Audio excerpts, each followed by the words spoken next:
Hola, hola familia, ¿cómo están? Dios les bendiga. Le habla su amigo y su hermano Juan Córdoba, en vivo desde la ciudad de Nueva York. Me da mucho gusto saludarle. Le extiendo un cordial saludo de parte de mi persona, Pastor Juan Córdoba. Yo sirvo a la Iglesia del Cuerpo de Cristo aquí en la ciudad de Nueva York, en unidad a un hermoso remanente que nos congregamos para servir a nuestro Señor Jesucristo. Me da mucho gusto saludarle para continuar esta jornada de los cursos de capacitación ministerial, y en el día de hoy estaremos estudiando una vista panorámica, no es detallada, como ustedes saben. En este caso, el libro de Miqueas, el profeta Miqueas.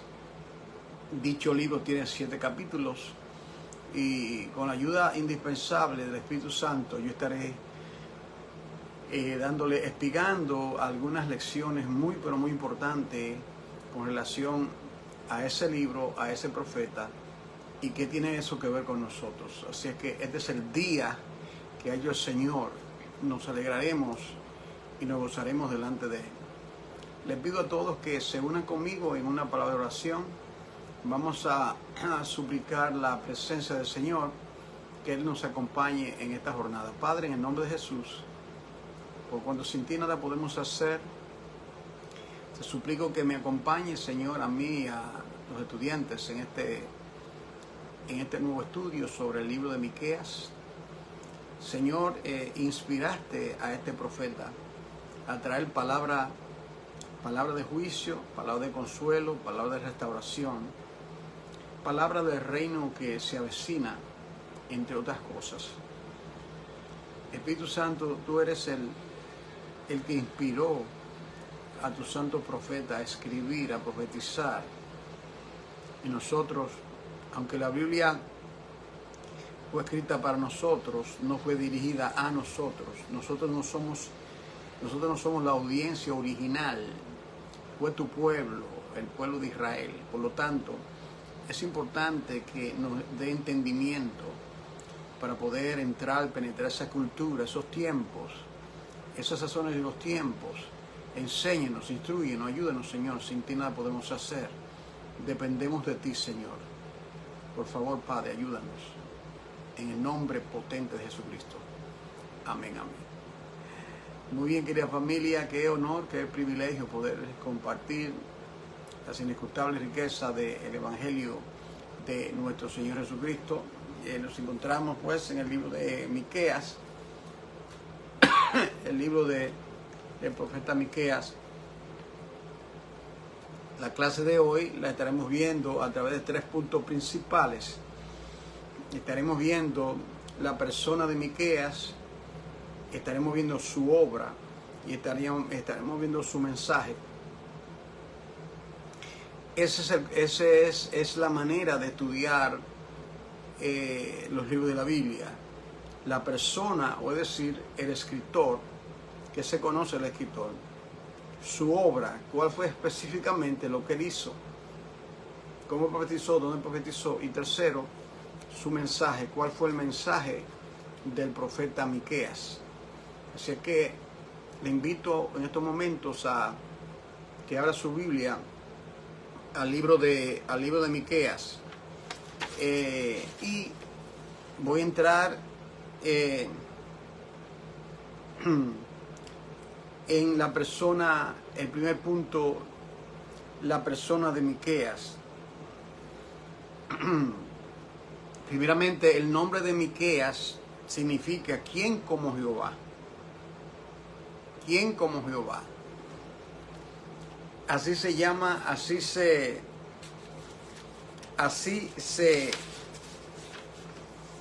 traduce el nombre de Miqueas. ¿Qué significa Miqueas? ¿Quién como Jehová? Bueno, para que usted vea a lo que se refiere, usted podía ver Miqueas, el último,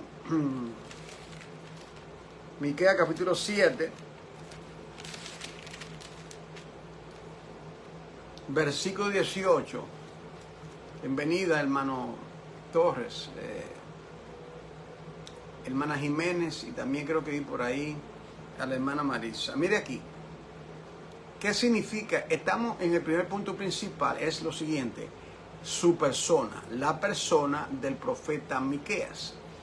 Antes de conocer el libro, debemos conocer a aquel que escribió el libro, que se conoce de él. Entonces, el nombre Miqueas significa ¿quién como Jehová? Entonces, aquí vemos nosotros en el capítulo 7, versículo 18, mire este versículo. ¿Qué Dios como tú, que perdona la maldad y olvida el pecado del remanente de su heredad? ¿Quién como Jehová? ¿Quién como Jehová que perdona la iniquidad de su pueblo? Querida familia, yo creo que nosotros nos identificamos con el significado del profeta Miqueas. Dios te bendiga, hermana Rosy Moreno. Bienvenida. ¿Quién como Jehová? Si a él le pregunta a usted, ¿quién como Jehová? ¿Quién como tu Dios? Mientras hablo, el Señor trae a mi mente el diálogo de la Sulamita en Cantar de los Cantares a las doncellas de Jerusalén. ¿Quién es tu amado más que otro amado? Entonces ella comienza a describirlo. Oh, mi amado. Déjame. ¿Tienen tiempo? Mi amado es blanco, mi amado es rubio. Todo esto implica intimidad, implica que la amada conocía por experiencia a su amado. ¿Quién como Jehová? Si le pregunto a usted, ¿quién como tu Dios? Estoy plenamente seguro que usted como hija de Dios, como hijo de Dios, podía describir quién como su Dios. Entonces, el origen de Miqueas, pues él es de Moreset de Judá, que está a 20 millas sureste de Jerusalén. Ahí nació este humilde profeta. En cuanto a la fecha de su ministerio, déjenme presentarle a ustedes la primera parte del bosquejo, porque yo sé que aquí hay gente que le gusta tomar notas. Ahí está. Estamos tratando ahora la persona, su persona. En cuanto a la fecha de su ministerio, el año 735 antes de Cristo a 710 antes de Cristo. Vemos aquí en cuanto a la evidencia de su llamamiento, podemos consultar el libro. Dios bendiga, hermana Ponce. Aquí tiene tu Biblia a mano, ¿verdad? Tu Biblia a mano, por favor. Miqueas 3:8 dice: mas yo estoy lleno de poder del Espíritu de Jehová y de juicio y de fuerza. Aquí está la evidencia de su llamado. Dios bendiga a la hermana Josefina Álvaro. Estamos estudiando el curso de capacitación ministerial. Nos encontramos en el profeta Miqueas. Estamos estudiando los profetas menores. Ya nos encontramos en el día de hoy por el profeta Miqueas. Ayer estudiamos el libro de Jonás. Si usted se lo perdió, pues puede contactar a la hermana Marisa Escalera para que le haga pasar ese estudio. Entonces, en cuanto a la evidencia de su llamamiento, ¿qué dice él? Bueno, yo estoy lleno, Miqueas 3:8, yo estoy lleno de poder del Espíritu de Jehová y de juicio y de fuerza para denunciar a Jacob su rebelión y a Israel su pecado. La evidencia de que Dios me ha llamado a mí es que yo estoy lleno de indignación, yo estoy lleno del Espíritu de Dios. El Señor me ha encomendado, el Señor me ha llamado a una labor no fácil, porque el pueblo siempre cree que está bien. Entonces Dios enviaba a estos profetas con esos mensajes, como en el caso de Jonás, 40 días Nínive se ha destruido. Eso no es alentador.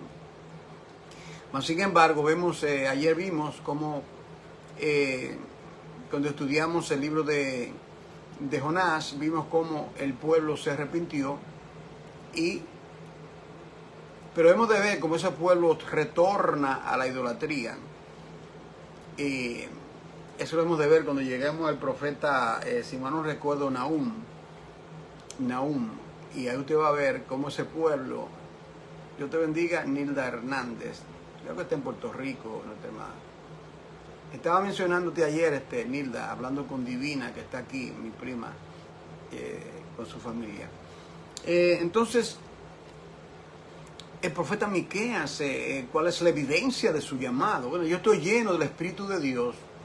Dios me ha enviado el Señor a proclamar. Cuando el Espíritu de Dios está en nuestras vidas y pone su palabra en nuestra boca, en nuestro corazón, nosotros no tenemos que temer al hombre, a cara del hombre, a lo que diga el hombre.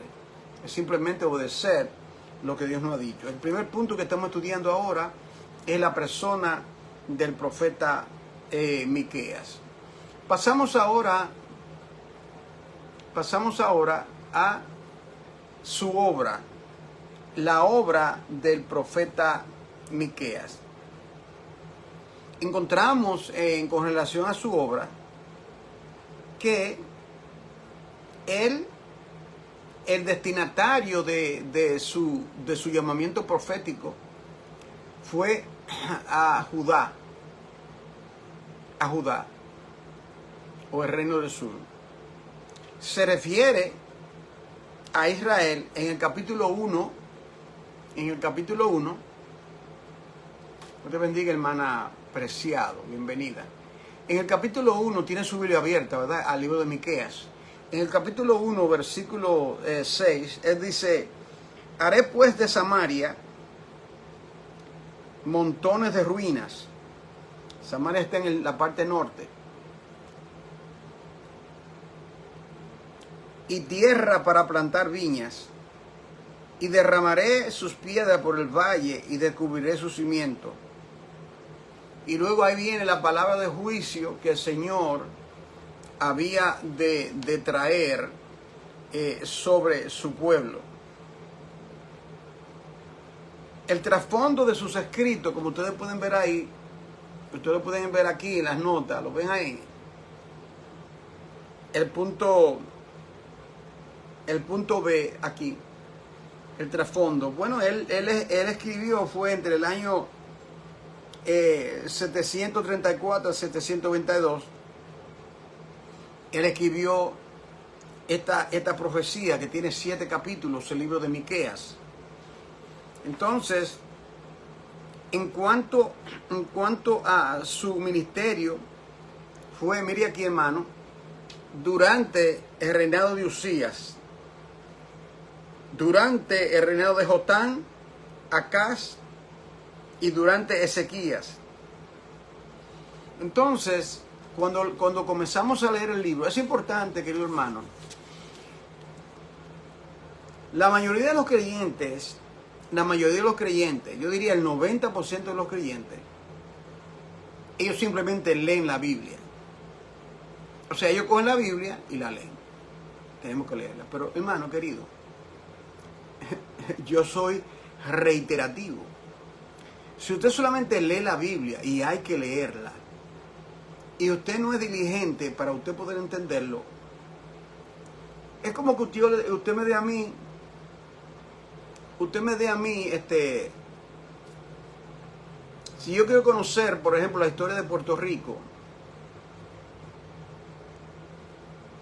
en verdad, yo podía leer un libro sobre la historia de Puerto Rico, pero aprendería más si yo voy a la isla de Puerto Rico, camino en sus calles, hablo con las personas, voy a los campos, hablo con personas de todas partes, conozco claramente. La Biblia fue escrita para nosotros, pero no a nosotros.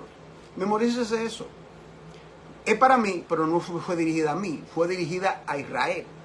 Entonces yo estoy leyendo una historia que tiene que ver conmigo, porque soy parte del pueblo de Dios, porque no fue dirigida a mí. Yo no soy la audiencia original. Por lo tanto, yo tengo que ser diligente cuando yo estudio ese libro. Por eso que usted a veces ve predicadores que cometen errores garrafales, dicen disparate en sus prédicas y enseñanzas, porque ellos mismos no hacen su trabajo. no escudriñan, no estudian. Entonces se olvidan, la Biblia es un libro, no es solamente algo espiritual, es un libro escrito en un contexto. Un libro, como siempre digo a ustedes, yo les bendiga, hermana, un libro escrito por judíos, a un pueblo judío sobre un Mesías judío. Yo no soy judío, yo no nací en esa tierra, yo vivo 4000 años después de lo que se escribió, entonces yo necesito, desde Argentina, bella tierra, Dios lo bendiga, querida hermana. Entonces, el contenido, aquí viene y habla, capítulo 1, versículo 5, todo esto por la rebelión de Jacob y por los pecados de la casa de Israel. ¿Cuál es la rebelión de Jacob? ¿No es Samaria? ¿Y cuáles son los lugares altos de Judá? ¿No es Jerusalén? Entonces vemos aquí, vemos nosotros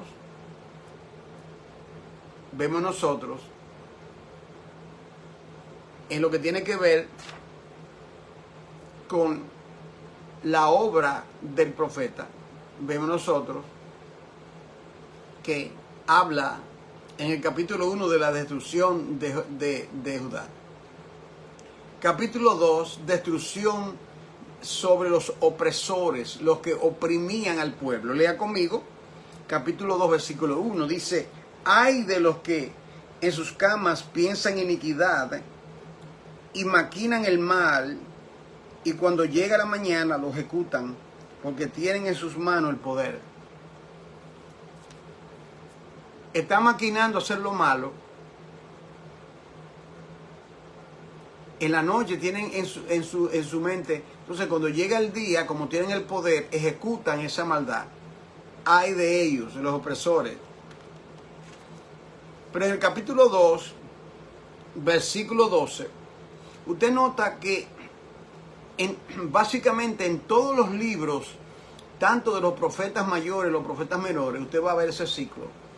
El pueblo está en idolatría, el pueblo es enviado al exilio, el pueblo es castigado, el pueblo, la vara de Dios viene sobre ellos, Dios usa a sus enemigos, a los asirios, para transportar al reino del norte, a Siria, a Nabucodonosor desde Babilonia para transportar al reino del sur. Usa naciones peores que su pueblo para dictar sentencias sobre ellos. Y luego que Dios ejecuta esa sentencia, Dios castiga a los que oprimieron y castigaron a su pueblo. Y luego Dios envía palabra de restauración.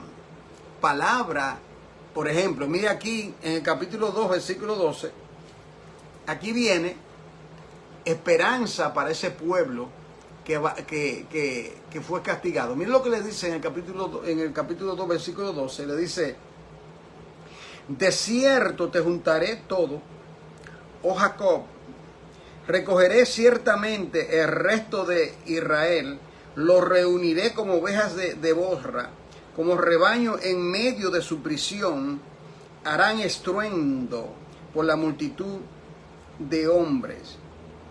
Subirá el que abre caminos delante de ellos, abrirán camino y pasarán la puerta, y saldrán por ella, y su rey pasará delante de ellos, y a la cabeza de ellos Jehová. Promesa de restauración, promesa para el remanente. Ahora, en el capítulo 3 del libro de Miqueas, si usted tiene su Biblia abierta, y yo espero que así sea, usted va a notar que aquí viene juicio contra los dirigentes. Usted lo ve: oíd ahora, príncipe de Jacob y jefes de la casa de Israel, ¿no concierne a vosotros saber lo que es justo? Vosotros que aborrecéis lo bueno y amáis lo malo, que les quitáis su piel y su carne de sobre sus huesos. Aquí viene acusación contra los dirigentes de Israel, aquellos que oprimen al pueblo. Los mismos dirigentes oprimían al pueblo, y Dios también le va a dar su merecido. Estoy en el libro de Miqueas, profeta Miqueas, que tiene 7 capítulos. Y estoy ahora entrando. Dios te bendiga, hermana Mairi, bendiciones desde México. Entonces ahora, en el capítulo 2, Dios, en el libro de Isaías, yo quiero que usted vea ahora, que tiene que ver con esto mismo, cómo se habla de reino. En Isaías, no te apartes de Miqueas, pero que vea conmigo, Isaías, capítulo 2, dice, versículo 1, dice lo siguiente: lo que vio Isaías, hijo de Amós, cerca de Judá y de Jerusalén, acontecerá en los posteros de los tiempos, que será confirmado el monte de la casa de Jehová como cabeza de los montes, y será exaltado sobre los collados, y correrán a él todas las naciones. Ese texto que tiene que ver con este periodo son palabras de restauración. Y el versículo te dice: y vendrán muchos pueblos y dirán, venid y subamos al monte de Jehová, a la casa del Dios de Jacob, y nos enseñará sus caminos, y caminaremos por su senda, porque de Sión saldrá la ley, y de Jerusalén la palabra de Jehová. Esas son palabras de restauración. Palabra de restauración para su pueblo. Entonces, usted nota el trato de Dios con el reino del norte, el reino del sur, es decir, su pueblo, esparcido entre las naciones. Y Dios siempre tiene una palabra de restauración. Envía, primeramente, a veces siglos antes de que acontezca, Dios le dice a Israel: mira, si tú te apartas de mis mandamientos, de mis estatutos y mis decretos, yo te voy a ti a esparcir hasta los últimos confines de la tierra, como hasta el día de hoy. Israel está esparcida entre todas las naciones. Si usted es mexicano, allí hay judíos. En la República Dominicana, el dictador Trujillo, me dicen personas de más edad que yo, que recibió a muchos judíos y se establecieron en Puerto Plata, en República Dominicana, y todavía allí hay descendientes de judíos. En Puerto Rico lo mismo, en cualquier parte del mundo, Dios lo ha esparcido. El hecho de que Dios lo castigue esparciéndolo, redunda para que algunos de ellos compartieron la palabra de Dios, porque muchos de ellos eran temerosos de Dios, bendiga la hermana Ramos, y ellos comunicaron el evangelio, la palabra del Señor. Ellos mantenieron sus costumbres, su Torah, guardaban, construían sus sinagogas y mantenía su cultura, sus costumbres, su lenguaje y sobre todo su temor a Dios. Ok, ahora bien, en el capítulo 4 dice que se va a establecer, se profetiza el reino universal del Mesías en el capítulo 4 de Miqueas, ahí que estoy.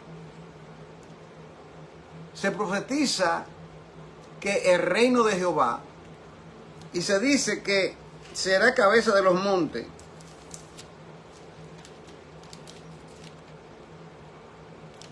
Y dice, aunque todos los pueblos anden cada uno en el nombre de su Dios, Miqueas 4:5, nosotros con todo andaremos en el nombre de Jehová nuestro Dios eternamente y para siempre. En otras palabras, ya el pueblo que está en el cautiverio, en el destierro, fue castigado, aprende la lección, y ellos dicen, aunque los pueblos se aparten de Dios, se tornen hacia idolatría, nosotros andaremos a la luz del conocimiento de nuestro Dios. Bendito sea Dios por eso, ¿verdad? Okay.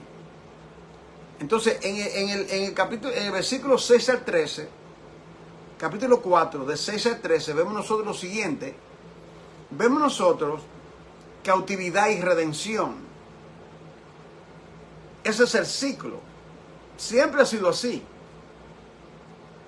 el pueblo está en cautiverio, Dios lo envía al cautiverio, le da la sentencia, le dice, por ejemplo, el cautiverio será 70 años, ahí lo castiga, se multiplican, claman a Dios, se arrepienten, Dios envía liberación y viene entonces la redención o la restauración.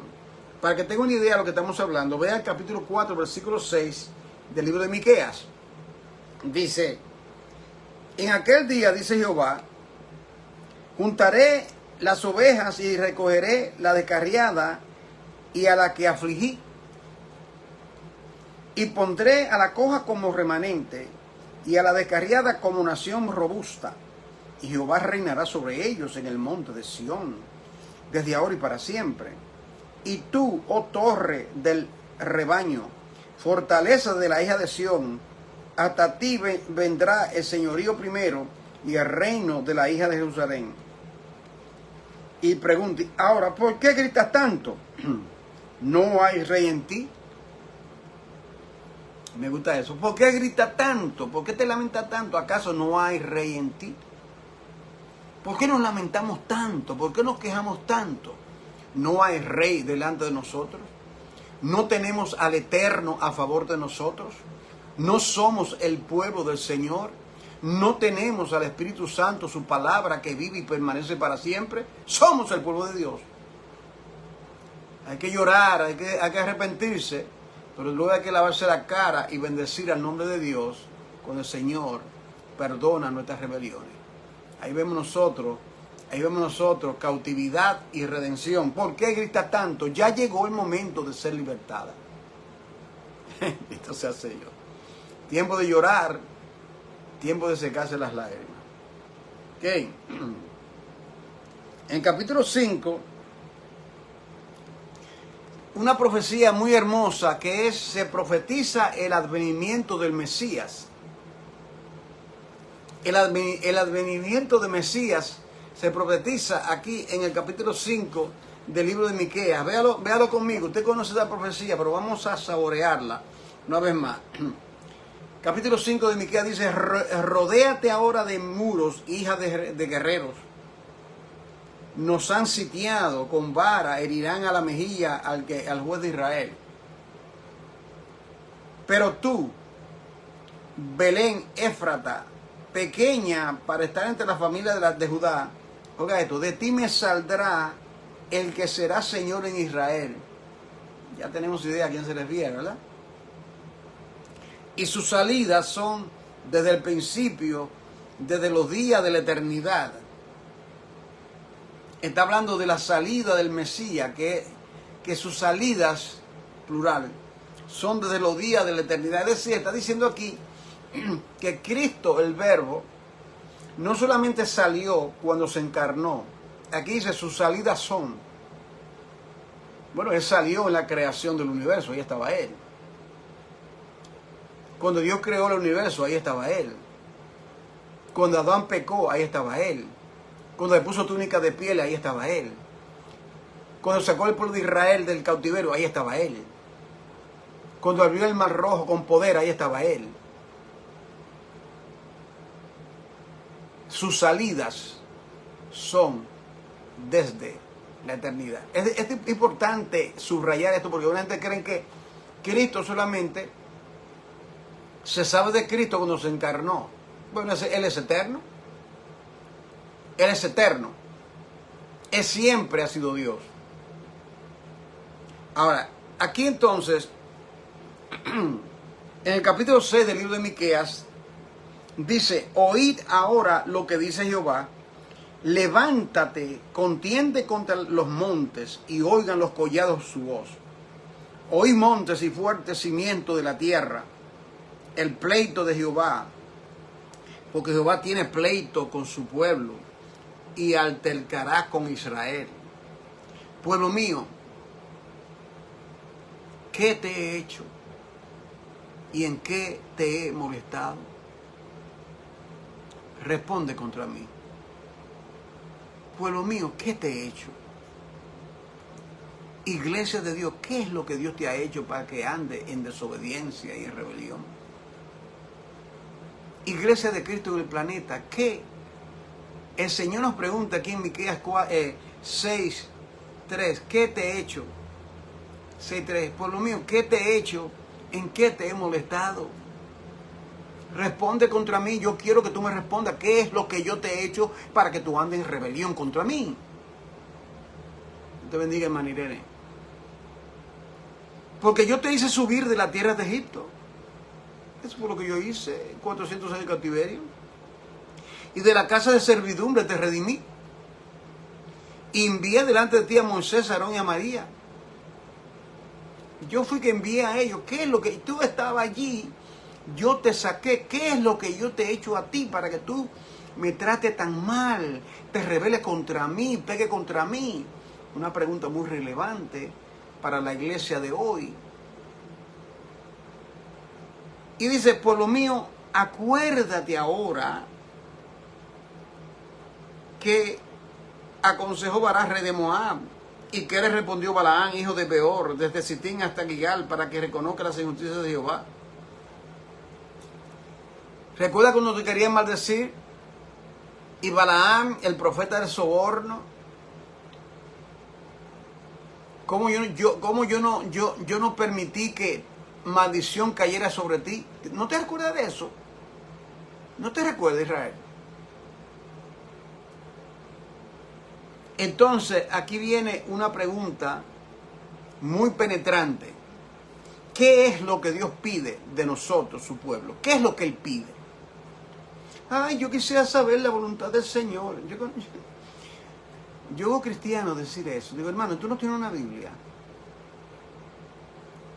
Como que es algo tan complejo conocer la voluntad de Dios. Mire esto. ¿Qué pide Jehová de ti? ¿Qué pide Jehová de nosotros? ¿Está conmigo? Miqueas 6:6.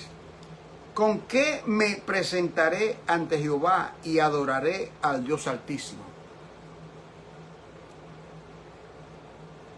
La pregunta, segunda pregunta. ¿Me presentaré ante Él con holocaustos, con becerros de un año? ¿Se agradará Jehová de millares de carneros o de 10,000 arroyos de aceite? Daré mi primogénito por mi rebelión, el fruto de mis entrañas por el pecado de mi alma. O sea, lo que Dios quiere es que tú continuamente dé holocausto, gaste dinero en aceite, en sacrificio, cuando tu corazón está apartado de Dios. Eso es lo que Dios pide.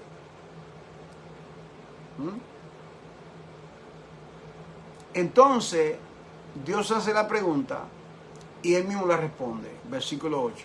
Y Él dice lo siguiente. Oh hombre, Él te ha declarado lo que es bueno. En otras palabras, tú conoces lo que Dios quiere. ¿Y qué pide Jehová de ti? Solamente hacer justicia, amar misericordia y humillarte delante de tu Dios. Eso es para uno solamente quedarse y meditar en eso. ¿Qué pide Dios de nosotros? A Él lo dice claramente, 3 cosas. Hacer justicia, amar misericordia y humillarte delante de Él. 3 cosas. Note que Él le pregunta que si Dios demanda de ellos, número 1, carnero, número 2, 10,000 arroz de aceite, número 3, mi primogénito. Esas 3 cosas, no, eso no es, son estas: justicia, misericordia y que te humille. En otras palabras, no hay necesidad de estar sin un norte, ¿me entienden? Sin sentido de dirección. Tenemos sentido de dirección. Tenemos sentido de dirección. Ay, ¿qué será lo que va a pasar en el mundo? Ay, que la guerra, ay, que Irán, ay, que Israel, ay, que... Ajá. ¿Usted está turbado por eso? Usted no debe estar turbado por eso, porque eso está profetizado. No dice la Biblia que será de mal en peor. Ay, cuántos falsos profetas. No dice la Biblia que aumentarán los falsos profetas. ¿Lo dice o no lo dice? No. El trabajo suyo es confirmar, reafirmar, predicar, enseñar por todo lugar, cumplir nuestro ministerio y que Dios se encargue de las naciones, de todo lo que está pasando. Dios tiene todo eso bajo su control. Dios tiene todo eso bajo su dominio. Él ve el fin desde el principio. Él leyó el último capítulo. Él leyó el último capítulo. Nosotros estamos en la introducción del libro. Todo está bajo su dominio, su control. Él rige el universo. Él pone y quita reyes. Oh, este dictador, qué mal. Cuando Dios dice, hasta aquí llegaste tú, hasta aquí llegaste tú. Entonces, dice entonces,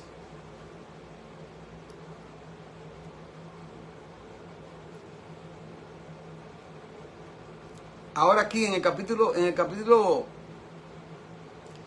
yo no tengo tiempo para leer, entonces en el capítulo 7, habla de la corrupción moral de Israel.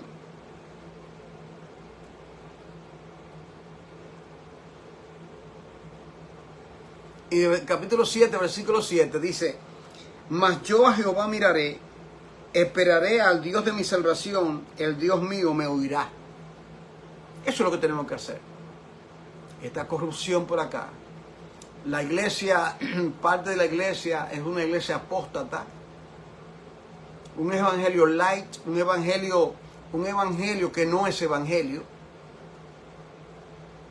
un evangelio que no es evangelio, un evangelio diluido, un evangelio que habla de las cosas que Dios da, no el Dios que da esas cosas, un evangelio que cree que Dios es como un genie, una botella que tú la frotas, ¿verdad? Para que te dé lo que tú quieras. Ese es el Dios de la fantasía. Ese no es el Dios de la Biblia. Pues es importante los mensajes de los profetas de Israel que hemos estado estudiando durante estos meses. Esto es de suma importancia. Todo está profetizado, todo está en esos libros. Absolutamente todo. Y todavía no hemos llegado a los profetas mayores.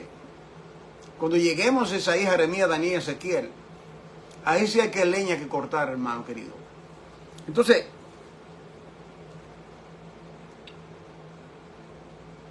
habla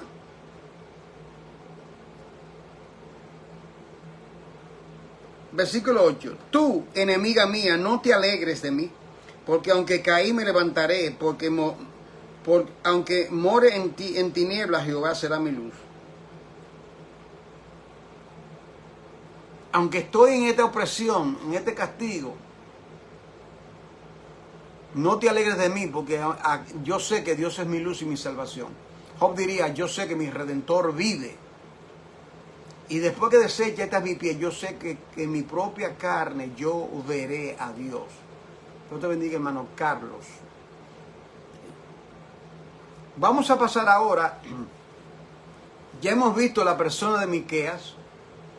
Hemos visto su obra. Naturalmente, esto es un bosquejo solamente tocando alguna pinceladas con una brocha ancha, si usted entiende el término, para despertarle a usted el apetito. Y entonces usted coge ahora el libro, léalo, tome nota, haga su estudio exhaustivo, detallado, según el Señor le dirija a usted a estudiarlo.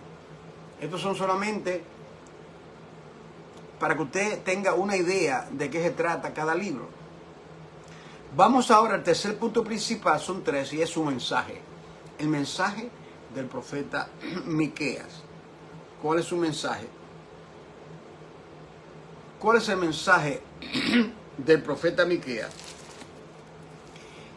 El apóstol Pablo lo expresa con mucha elocuencia, y yo te lo voy a leer. No te apartes de Miqueas, pero pásate a Romanos capítulo 11. Yo estoy estudiando este libro con la iglesia ahora, Romanos de nuevo. Romanos capítulo 11.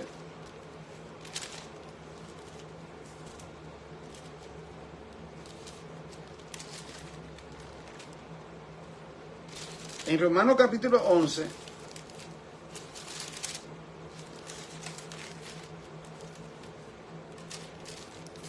versículo 22, dice: mira pues la bondad y la severidad de Dios, la severidad ciertamente para los que cayeron, pero la bondad para contigo, si permanece en esa bondad, pues de otra manera tú también serás cortado.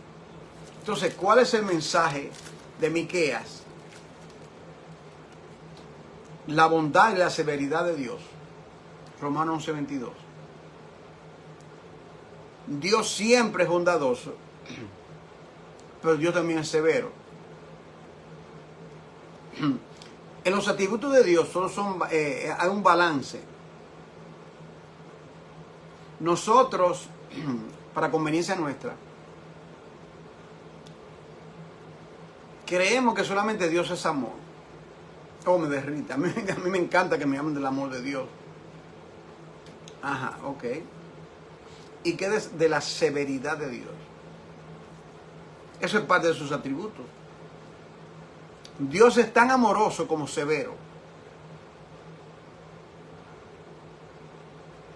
Dios es tan amoroso como severo. Es equitativo. Él no es más amoroso que severo, más severo que amoroso. Él es equitativo. Si de alguna manera se me doy a entender.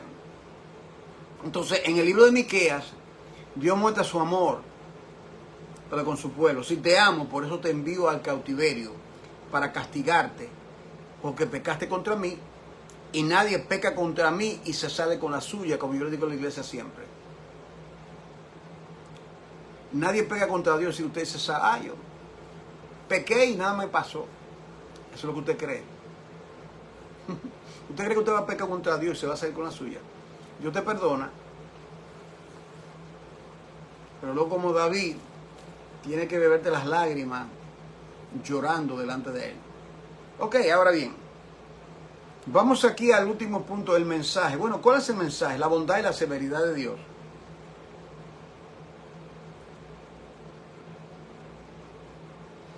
Yo quiero darle un ejemplo de lo que significa la bondad y la severidad de Dios. La severidad de Dios sobre los impíos es acabar con ellos. ¿Okay? Pásate a Génesis capítulo 15. A Génesis capítulo 15 usted va a ver este ejemplo que le quiero dar, queridos hermanos. Trata de Abraham. Mire lo que dice aquí en Génesis capítulo 15. Génesis 15, versículo 16.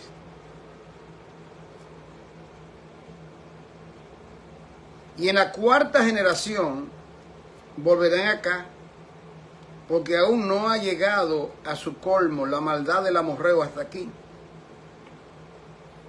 La maldad del amorreo hasta aquí, es decir, los enemigos de Israel, Dios iba a trasladar al pueblo que con 70 personas se multiplicaron en más de 2 millones en 400 años en la tierra de Egipto. Dios con brazo fuerte, con poderosos hechos, con 9 plagas y un castigo, saca poderosamente a su pueblo y lo traspasa a la tierra. Pero la tierra estaba habitada con 7 naciones corruptas, malas. Y aquí dice que va a llegar el momento, cuando ya el momento de que se culmine el cáliz de la copa de Dios, del juicio de Dios sobre esas naciones, iba a caer. Entonces, aquí vemos lo que dice Romanos 11, 22, la severidad de Dios. La severidad de Dios. Dios es severo con el impío y lo acaba. Dios es severo con nosotros, pero su misericordia nunca falla. Siempre en la ira se acuerda de su misericordia. Pero cuando llegue el momento de derramar su ira sobre los impíos, hasta ahí llegaron. Okay. Ahora bien, mira esto, hermano. El ejemplo clásico es Sodoma y Gomorra. En Génesis 13:13, mas los hombres de Sodoma eran malos y pecadores contra Jehová en gran manera. ¿Qué diría Dios hoy de los sodomitas modernos? Lo que uno ve hoy públicamente y aplaudidos por los gobernantes, ellos marchan con la agenda de esta persona, ellos marchan, ellos no quieren perder el voto. Y Dios envió fuego y destruyó a esa nación, a esos pueblos, Sodoma y Gomorra. La severidad de Dios. La severidad de Dios. Ahora vamos a ver el lado opuesto a la severidad de Dios. Y es que Dios no destruye al justo juntamente con el impío. Dios no destruye al justo juntamente con el impío. ¿Dónde está eso, hermano Juan? Pásate a Génesis. Note usted cómo la Biblia es su propio intérprete. Estamos estudiando aquello y hablamos de la severidad de Dios. El amor, hablamos de la bondad y la severidad de Dios. Estamos elaborando y estamos tomando escritura para comprobar que esto es así. Podemos usar muchas escrituras, pero en este caso voy a usar estos ejemplos del libro de Génesis. Aquí en Génesis capítulo 18, versículo 32,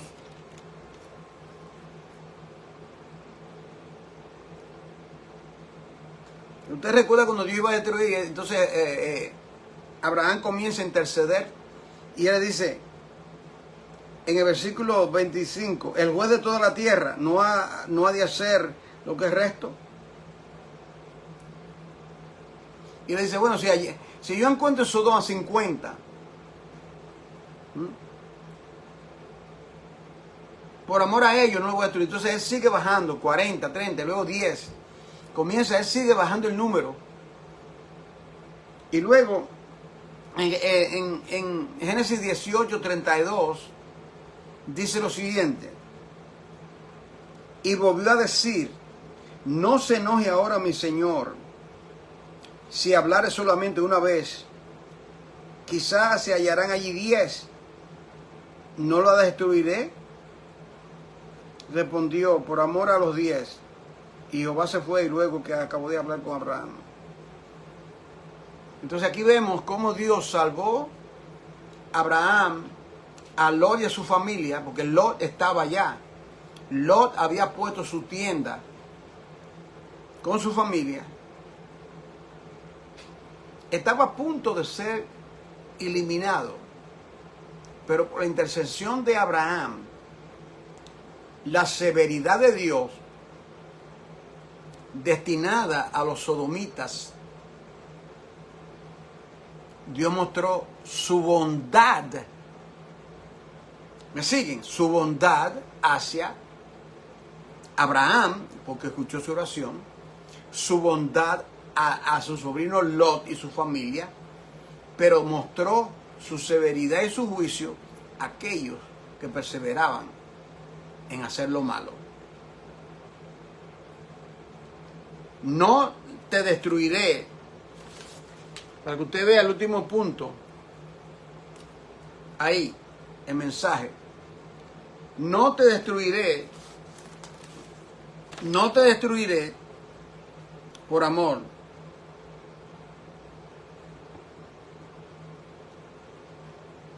No te destruiré por amor. Y ahí en el capítulo 5,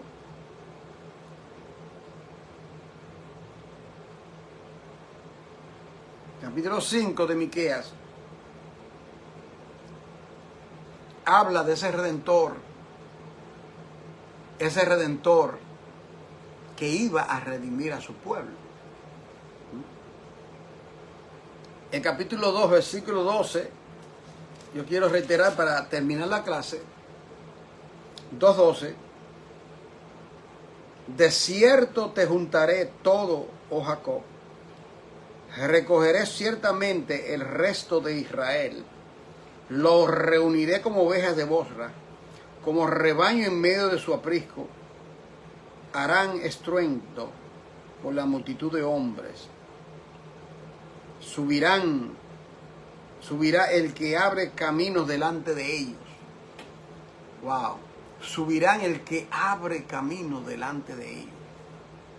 Querido hermano, Dios abre camino delante de ti. A veces hay situaciones en la vida de uno, dice, Dios mío, ¿por dónde sigo? Nos encontramos, como dice en inglés, between a rock and a hard place, entre la espada y la pared. Ciertamente yo me he sentido así docenas de veces.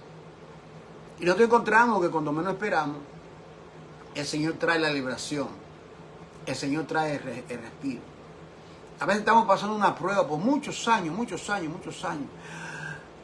Oh, Señor, ¿hasta cuándo, Padre Santo? ¿Hasta cuándo? Qué tristeza, cuántas lágrimas. Uno cree que para siempre. A veces cuando el día que usted menos espere, el Señor trae alivio. El que abre el camino, el que abre el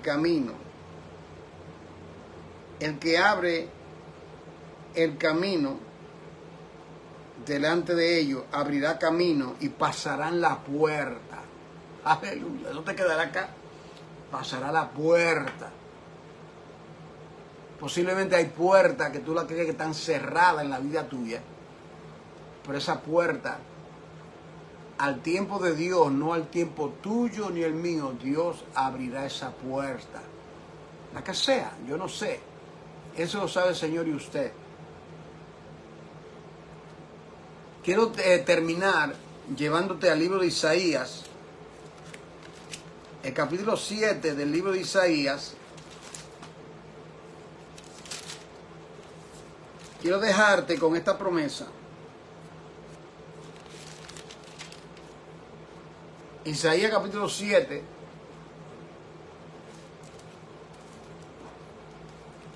Isaías capítulo 7, versículo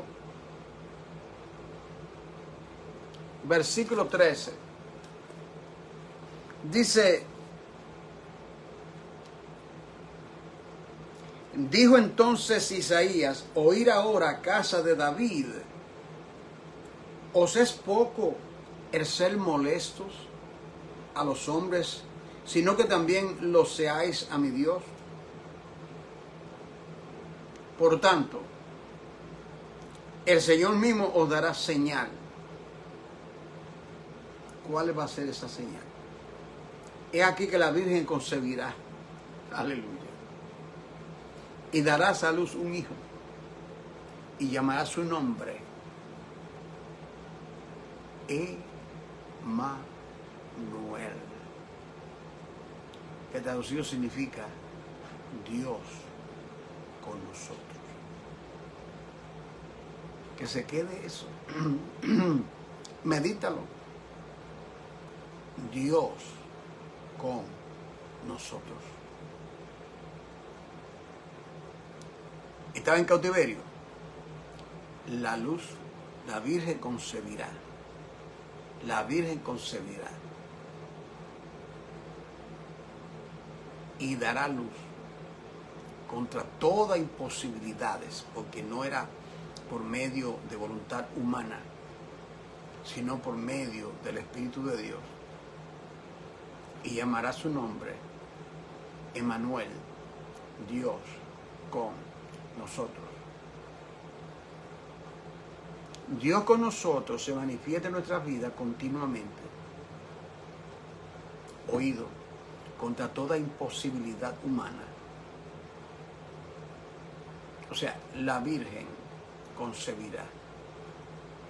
Bueno, una virgen concibe, si se casa y se une a un hombre. Pero en el caso de esta virgen que concebirá, no era por voluntad humana. Y cuando eso acontece, es que se dice Dios con nosotros. No sé si usted entiende. Es cuando acaba todos tus recursos, todas tus posibilidades, que no hay manera, no hay forma de salir de la encrucijada, que Dios abre camino en el desierto, se manifiesta lo imposible en tu vida y en la mía, y tú dices, verdaderamente que Dios está con nosotros. Bendito sea el Señor en esta hora. Démosle gracias. Padre, en el nombre de Jesús, levanto mi mano y mi corazón delante de ti en gratitud para darte las gracias por este poderoso mensaje del profeta Miqueas. Gracias por ayudarme a poder compartirlo. Gracias, Señor, por ayudarme a hacerlo. Oh Padre, que tu palabra pueda tener cabida en los corazones de tu pueblo. Edifícanos con estos profetas. Enséñanos, corrígenos, amonéstanos, ayúdanos. Seguramente algún hermano o hermana está pasando un momento de tribulación, porque así yo lo percibo. Y te pido que tú le des tu fortaleza, tu ayuda, tu socorro, de tal manera que en contra de todas las imposibilidades que vea, que entienda que Dios es el que abre camino en el desierto, el que abre camino en el desierto y pasará la puerta y dirá, Emanuel, Dios está conmigo. Bendito sea tu nombre, oh Dios. ¿Cómo no alabarte y bendecir tu nombre? ¿Cómo no entrar en algarabía y gozo, teniendo un Dios tan poderoso y potente que está con nosotros en cada momento de nuestras vidas? A ti sea la gloria en el nombre de Jesús en esta hora. Amén. Querida familia, hasta aquí llegamos en esta clase de hoy de los profetas de Israel. Mañana estaba mirando yo la clase de Ministerio Práctico. La clase se titulará la buena semilla. Ese es el tema de la clase. No te lo pierdas mañana a las 11, la buena semilla. Dios te bendiga, querido hermano, a todos un abrazo. Por favor, ayúdenme a difundir las buenas nuevas. Hazte un colaborador de este humilde ministerio, simplemente compartiendo el contenido. Ponlo en tu página, pásalo a diferentes lugares para que otros sean edificados. Shalom, que la paz del Señor sea con todos. Hasta muy pronto.